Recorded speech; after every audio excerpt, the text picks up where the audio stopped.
bayi batuk tak perlu langsung dibawa ke dokter. Mengapa?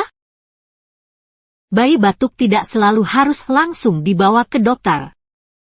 Menurut Dr. Herwina Brahmantia, spesialis anak, jika batuknya tidak terlalu mengganggu, tidak perlu dikasih obat. Untuk menjaga kenyamanan bayi, ada beberapa langkah yang bisa dilakukan oleh orang tua. Penting untuk diingat bahwa penanganan yang tepat adalah dengan mengobati penyakit dasarnya, bukan sekadar menghilangkan gejala batuknya. Lebih lanjut, Dr. Herwina menjelaskan bahwa batuk adalah salah satu mekanisme perlindungan tubuh, terutama untuk saluran napas. Jika batuk terus berlanjut dan tidak kunjung membaik, konsultasi dengan dokter diperlukan untuk mengidentifikasi gangguan atau penyakit yang mendasarinya. Bayi batuk tak perlu langsung dibawa ke dokter.